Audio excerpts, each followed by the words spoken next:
Hi friends, మన రాజమౌళి గారు ఎంత విజనరో ఇప్పుడు మీకు చూద్దాం చూడండి. SSMB 29 120 కంట్రీస్లో రిలీజ్ అవుతుందని అందరికీ తెలుసు కదా. ఆయన మామూలుగా బాహుబలి 1800 కోట్లు వరల్డ్ వైడ్ కొట్టిందని చెప్పి ఇప్పటికీ ఉంది. దాన్ని పుష్ప బీట్ చేసిందని ఇప్పటికీ ఉంది.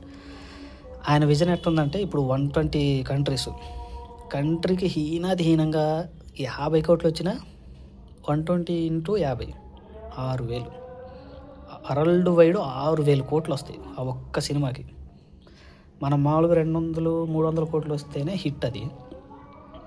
ఇంకా అందులో మహేష్ బాబు గారి సినిమా, మళ్ళీ రాజమౌళి గారి సినిమా 120 కంట్రీస్లో వరల్డ్ వైడ్గా రిలీజు. మళ్ళీ అదే సినిమా పొరపాటున దేశానికి వచ్చేసి 50 కోట్లే ఈజీగా డెడ్ చీపు. ఒకవేళ ఆడకపోయినా 50 కోట్లు వచ్చినా 120 into 50 6,000 కోట్లు ఒక్క వరల్డ్ వైడ్ కలెక్షన్లు. జస్ట్ మనం సినిమా అయిపోయిన దాకా చూసుకున్నా 50 కోట్లు వచ్చినా సరే 6,000 కోట్లు. అదే దేశానికి 100 కోట్లు వస్తే ఇంకా మీ ఊహకే వదిలేస్తారు చూడండి. సినిమా ఎలా ఉన్నా పర్లే కలెక్షన్లు ఖచ్చితంగా వస్తాయి. మహేష్ బాబు ఫ్యాన్స్ ఖచ్చితంగా ఈ సినిమాని చరిత్రలో నిలబెట్టుకుంటారు. రాజమౌళి సార్ కూడా చరిత్రలో నిలబోయే సినిమా ఇదే.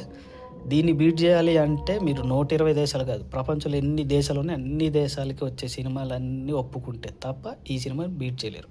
కాబట్టి చూసుకోండి ఒకసారి.